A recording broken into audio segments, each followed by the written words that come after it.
Welcome to the Sacred Window podcast. I'm your host, Christine Eck. Here at the Center for Sacred Window Studies, we explore and expand on conscious postpartum care. We navigate the overlap of caring for others and caring for ourselves. We honor the transitions, not only in giving birth, but in being alive. Welcome to the conversation. And I will never be the same again. Hi, welcome to the Sacred Window Studies podcast. My name is Roshni Kavate. I'm one of the guest instructors and also the student advisor for our incoming work study students. I'm so excited to talk with Nicolay Johnson. We've had so many good conversations every time we've chatted. Nicolay, welcome to the podcast. Thank you. Thank you for having me. I'm so excited to be on here. I want to start with, of course, having you introduce yourself. And, when I was reading about your work, what stood out for me is the way, you've studied holistic nutrition, you've studied yoga, you have an MBA, all of it, right? And you're really bridging sort of health, wellness, spirituality, but also entrepreneurship and business and all of that as a service to help parents and especially new mothers, find themselves after birthing their babies and as they're birthing themselves. So there's so much to talk about, but I want to invite you to, just share a little bit about yourself. Yes. Thank you. Such a great intro. I love that how you brought in all my backgrounds into one. Um, so I am a health educator and yoga teacher supporting mamas in their prenatal and postpartum season, and really just sharing holistic practices to support them in feeling good, nourished, and grounded during one of the most tender times of mamahood, which is postpartum. And so, really, that's been my dharma, my mission. Having gone through pregnancy and postpartum 4 times myself, I've experienced it so many different ways, with support, without support, in hospital, in home birth, and have just seen the missing link. And that missing link being lack of resources and help and knowledge within that postpartum window, especially for mamas, and letting them know that they deserve to be taken care of.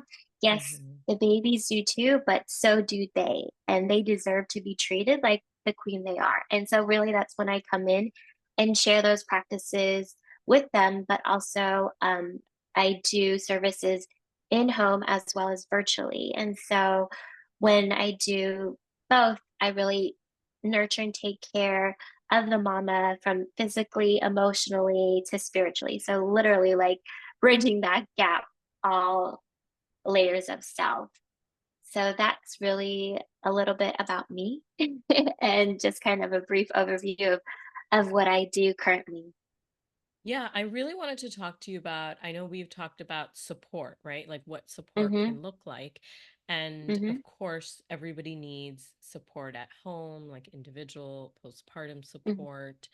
Um, but also this idea of like what we're talking about community and larger support, peer support, someone to Mm-hmm. validate the experience. And I feel like there's not, of course, you can look for information online. There's community there, but community is really about I, I I mean, communities can be formed in many ways, but it's so important, especially as a postpartum parent, to meet in person, to sit with other people, right? Like Mm-hmm. co-regulating your nervous system, like Mm-hmm. witnessing someone else's story. Like all of that feels even so much more important. And what you're doing with new mother circles and parent circles, they're not just support groups, but there's something really deep and foundational. I want to talk about, like, can you tell us more about like why support circles are so important and how you got started with them? Yes. So within my own yoga classes, as well as teaming up with other groups and organizations that support postpartum moms and families, including lactation support, mom groups in general that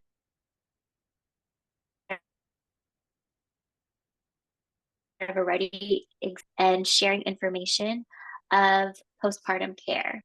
And so these circles sometimes already existing, I'm coming in and sharing information, but holding that space because each group can be so different with each different speaker. And so, really, my intention with each of these groups, whether I host it myself or come in as a speaker, is to hold space for these mamas, is to allow them to share that what sometimes may be vulnerable and can be hard in expressing, but those vulnerable pieces and stories really lend themselves to support other moms because then they realize, hey, I'm not alone in these experiences. Oh my gosh, I'm going through this because so often these experiences that moms go through that they feel like, oh, this is so crazy, this is wild. Only I can be going through this. It's actually a common story and theme that happens throughout all Mm-hmm. postpartum moms. And it's just that through several iterations in time, it was like the nuclear family became the thing, and Right. moms were just to be by themselves and take care of the kids, and that was their role. But if Mm-hmm. we look back with our ancestry, that's not how it was. We had villages, we had support, we had a community to lean on, not only Right. physically, emotionally, and spiritually. So it's like now I feel like this generation of birth and postpartum and just family workers are trying to bring that back of like rebuilding your village and letting mamas and families know they are not meant to do this alone. They are meant to be supported. And so I think the first step is acknowledging and allowing and letting them experience what a community is. And so that's like what these groups bring Mm-hmm. to moms and the community themselves. So like starting off with, I like to start off with my groups with introductions of everybody and then just sharing like a high and low. So simple, right? What's your high of your day? What's your low of your day? And sometimes the low of the days can be vulnerable. And sometimes, and when some moms who hear that, they're like, oh, wow, okay, then I can express more. And Yeah. I like to share my story as well because I am, yes, I'm holding this space, but I'm also one of them. There is no like fear in the community groups that I have. I'm not higher than anyone. I'm not, you know, Mm-hmm. there. I'm also one of them. And so, like, I like to open up and share my high and low and share my story to let them know, like, I am also experiencing this with them. I may be in a different season, but I'm also having the same type of experiences, maybe in a different form, but same type of theme. So that's how I like to open up the space with myself, putting myself out there and sharing that vulnerability, and then allowing the moms to feel where they feel comfortable in sharing their high of the day, their low. And then what happens is other moms will start bringing in and sharing their tips or like what they're going through. And then it starts like this Mm-hmm. whole conversation. It opens up the space. So that is like one thing that I do with these community groups as a speaker or as a host. And I feel like that's kind of like a key element in starting a support circle or a group circle with moms is like having that opening up of dialogue and conversation. Yeah, two things that stand out to me are the sense of deep loneliness that new parents feel. I feel like once you give birth, sort of like all your friends disappear, and then also maybe like Yeah. parents retreat. I think culturally we just don't have this like language of care. There's this like Mhm. kind of awkwardness around where people feel like, oh, we shouldn't disturb them. We should just let them be. And also people feel like, oh, I should do it all myself. Like I shouldn't rely, Mhm. it kind of goes both ways where each Yeah. retreats onto the other side. I see this in, with like loss and death and grieving too. It's very similar. Mhm. Oh, it's a Mhm. private thing. We'll just let them Mhm. be. And then people also feel like, well, I'm grieving. I don't want to, I don't want people Yeah. to have, pity on me, or I don't want to ask for help. I don't want to be dependent. And changing that language and the culture of care is so important. And with the kind of circles you're doing, it's not just, the sense of like, here are the ways I'm, you know, incapable, but rather here are the ways I'm struggling. Here are the ways I'm, I am doing really well. Here's the ways I'm problem solving. I like that Mhm. you're combining both challenges, but also wins. I think there's not Mhm. very many spaces. If you read about Mhm. parenting, it's usually, mostly like the Yeah. hard parts, and rightfully so. Mhm. But I think Yeah. having new moms feel like they are confident, they do know what Mhm. they're doing, and that they are excelling at, whatever it is that they feel like, that is so powerful, because we're constantly getting, be it you look at, reels or whatever you read, everything seems like, oh wow, like that's a skill that I don't have. I'm not going to make that Mhm. meal for my kid, or, this new parenting Mhm. technique. Yeah. Yeah. So I think it's really important to feel like you're doing so great. What you're doing is working Mhm. for you, right? That like Yes. validation. Yes. Yes. 100%. I love that you brought that up about the importance of celebrating the wins, because so often we're not given that space, that time to reflect back, like, oh my gosh, I did achieve this, or I did do this, and like, oh, this blessing is here. And so what happens is, like, there's so many studies of like celebrating gratitude and bringing gratitude into your daily practice, and how that is so supportive with emotional well-being, with like physically lowering blood pressure, and all of those types of benefits. And so, like, bringing that into a circle is so important, because then it gives time and space for these mamas who may be in the depths of depletion, tiredness, like you said, and exhaustion, and to see like, oh my goodness, there are these light parts.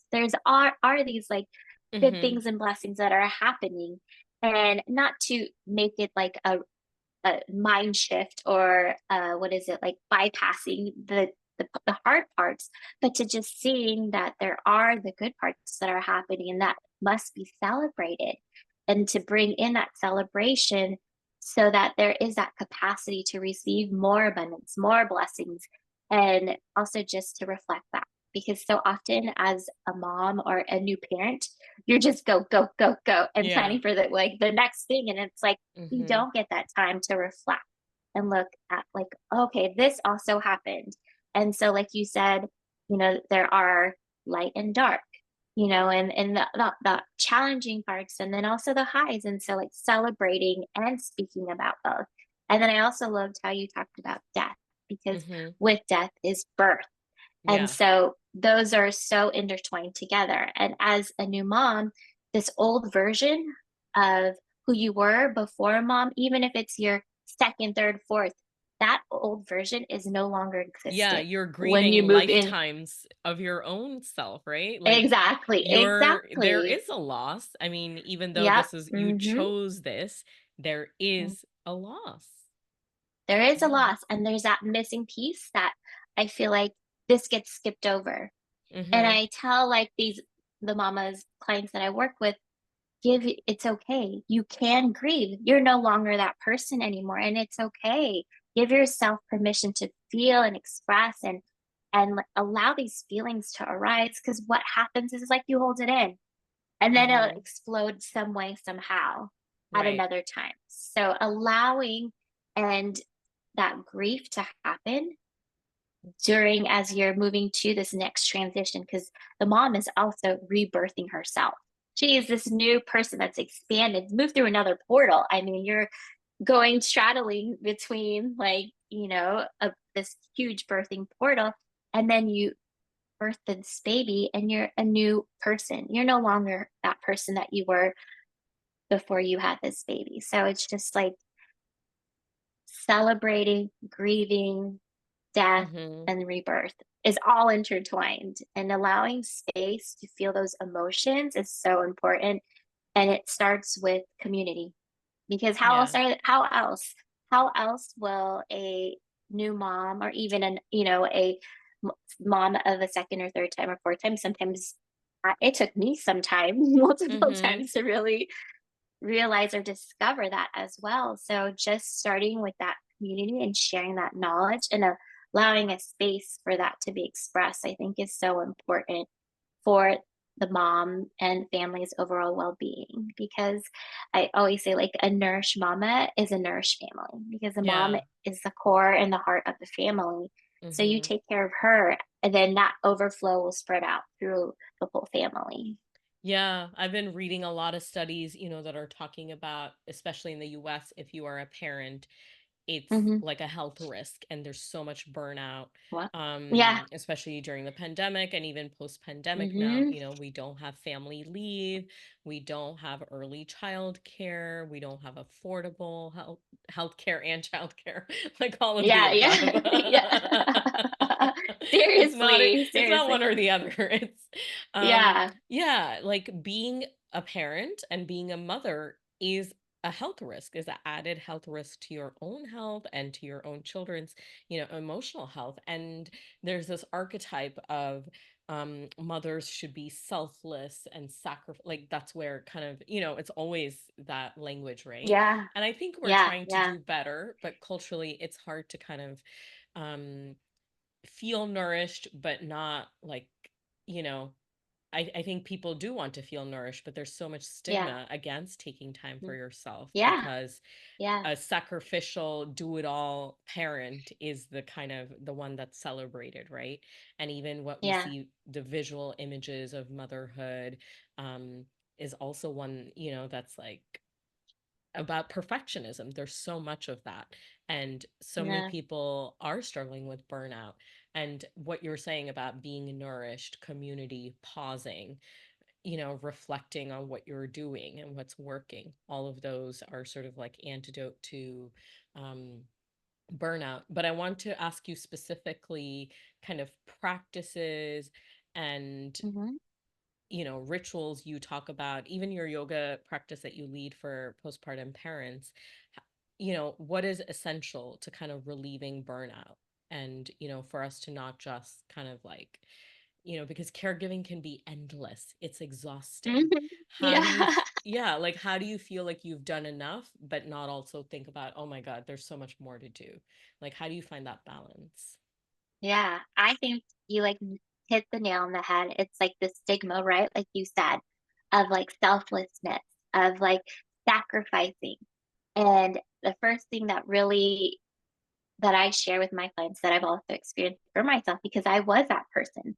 I was sacrificing myself. I would do everything for my kids, everything before I would take care of myself. And that led me to overwhelm, burnout, just like you were saying. And so what I did was giving myself permission.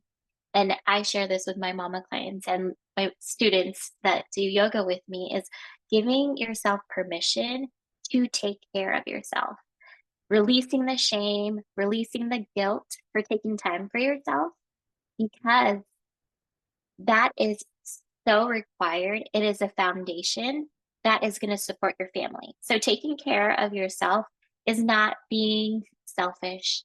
It's not being a good mom or a bad mom.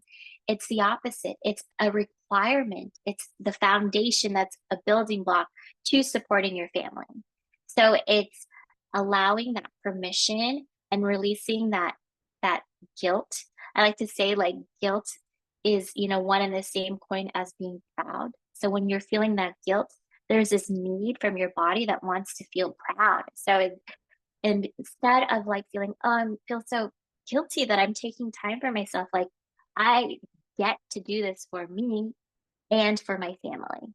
So it's Mhm. like that is one and the same coin. Like, guilt is underneath that guilt is so much more, is that your body is wanting to feel that sense of pride, that you Mm. have this ability, that you have this support system, whatever that may be, so that you can take time for yourself, that you can give, yourself that nourishment. And so I like to say, like, the first step is like allowing and being okay as best you can and giving yourself permission to create time for yourself. And I always like to layer that in within my pregnant mamas, because that's the first step. Because already you're getting into the practice, like, oh, I'm so tired, and like my body's going through all this. And like, rather than like, oh, I'd rather just, prepare the nursery and get the house ready and buy all the things for the baby. Let's Mm-hmm. start practicing and layering in, like, what can I do for myself? Okay, I'll get the nursery, do this for the nursery, but let me do something for me in return Right. so that I can give back. So it's like starting before Mm-hmm. postpartum to start that practice of Practice. Right. giving of permission to give back to yourself. So like that would be like my very like first practice is just giving yourself permission and realizing taking care of yourself is really a foundation to taking care of your family. Mm. Yeah, that feels so profound. That's a huge shift, I think, for a lot of Yeah, us it's to and it's hard. it's It's hard. hard. It's Yeah. hard. Yeah. Yeah. Yeah. A lot of our listeners are, Mhm. birth workers and postpartum Yeah. caregivers. And I think a lot of people are trying to branch out and offer circles locally within their communities. I wanted Mhm. to hear you talk about kind of what makes for good facilitation. Like, how do you create a safe, welcoming space? Because, Mhm. just because you get people together doesn't mean it's going to go Yeah. well, right? It can be quite disastrous, where Yeah. people are just Yeah. complaining or one person dominates. It's the art of hosting is a skill and an art, and Yeah. especially when there's so much emotion and feelings involved.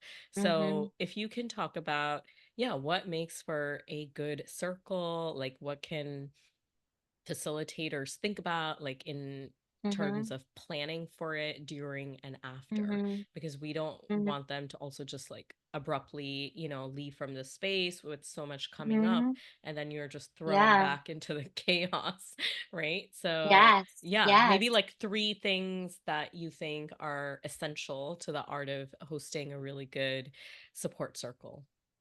Yes. So the first thing I would say as a practitioner is grounding yourself first so that you are in the space of non-bias, you are in the space of not having your experiences or like getting activated by others' stories. So like just being in a grounded space first for yourself, first and foremost. So that would be something, whether that be meditation, whether that be yoga, whether that be going outside, planting your feet on the ground, whatever it is that gets you in that space of groundedness and in your body of presence.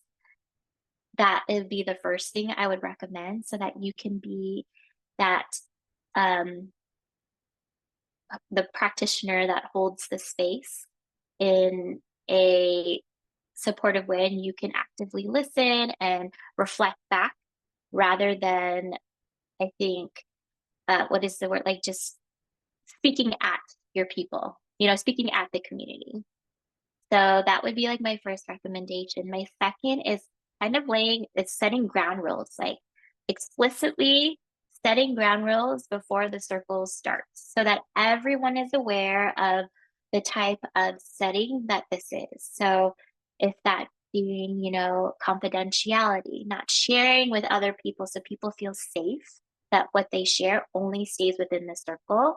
Um, also speaking about whether advice or is permitted, because some people just want to share and don't want to hear advice.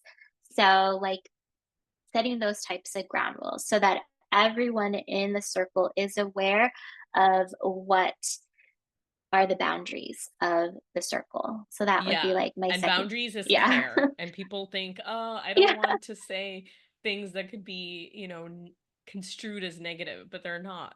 They're just, we're here to No. take care of people. Yeah. Exactly, exactly. And sometimes the people that are the quietest, that don't say anything, are the ones that could, that require or need those boundaries. So you Right. being the practitioner and leading that space with that will be so appreciative of all of the Mm-hmm. community members. And then the third thing is I love how you say, like, not just going out into the world and after the things have been shared, especially things that are so vulnerable, is I love doing a closing ceremony at the end of the practice.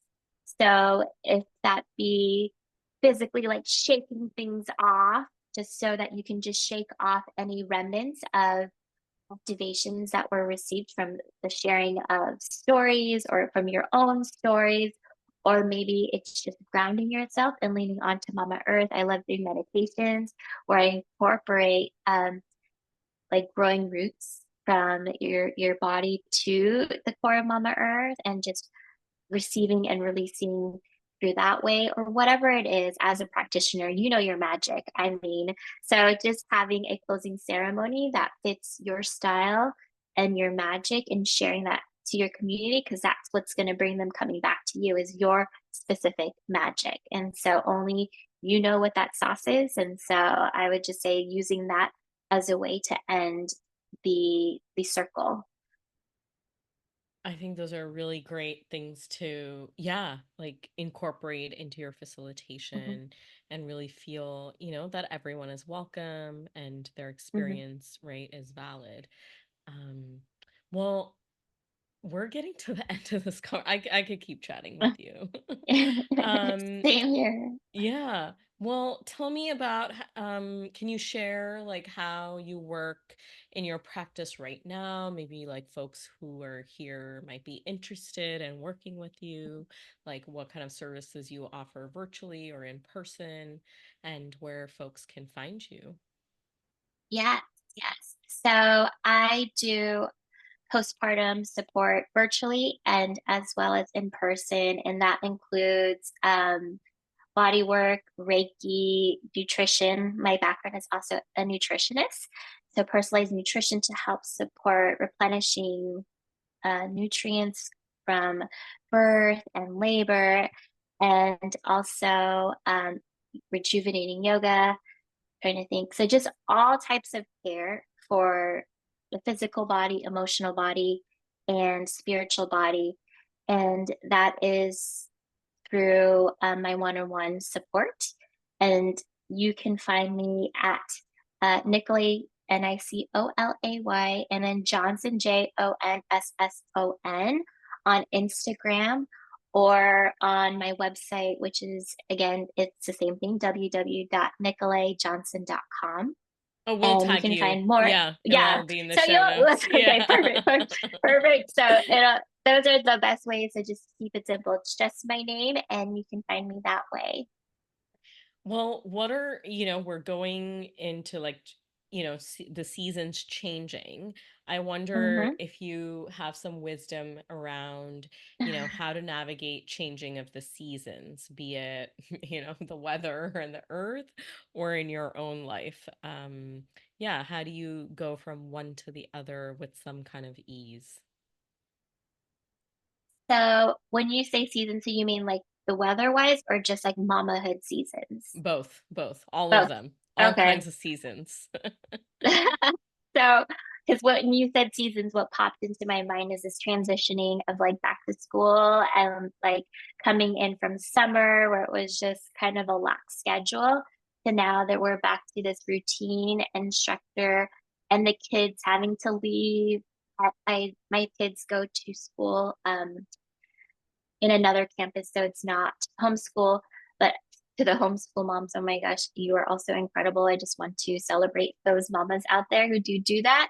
um, but that transitioning from like leisure to a little bit more of a structure and a routine is grace and compassion. I would say is the first and foremost, for yourself, and then also for your children, because as they're shifting, I mean, they are little tiny resilient humans, but also they are change is hard. Change is hard for anybody in general. And so just having that grace and compassion for them and being present with them when you are with them, I think is first and foremost, because that allows them to just breathe Mm-hmm. and gives them a time to just kind of relax their sympathetic mode, which is probably activated as they're Yeah. trying to get ready into the routine and trying to transition into this new season.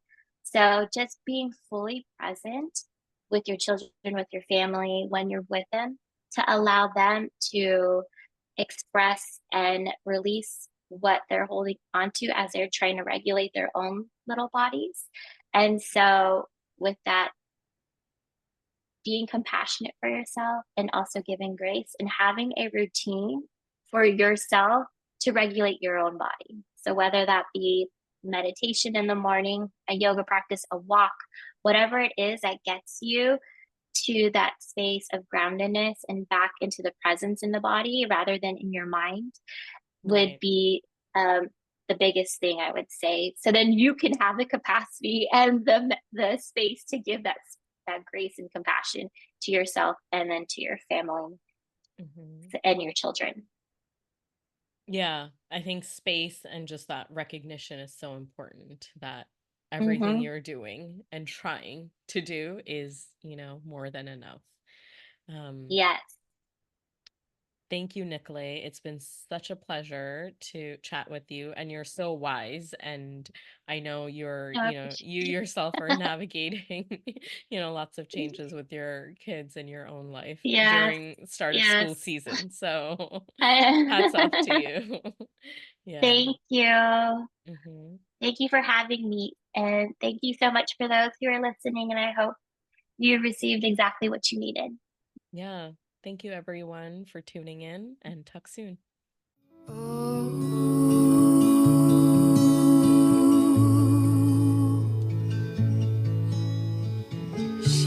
Shanti,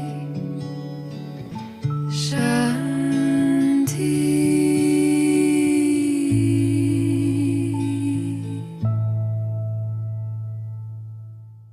The Sacred Window podcast is brought to you by the Center for Sacred Window Studies. You can visit us to find out more about our online training and mentoring programs, plus resources and products for and about the sacred postpartum window at www.sacredwindowstudies.com. And our music is written and performed by Sarah Emmett. You can hear more of Sarah's music by visiting www.sarahemmett.bandcamp.com.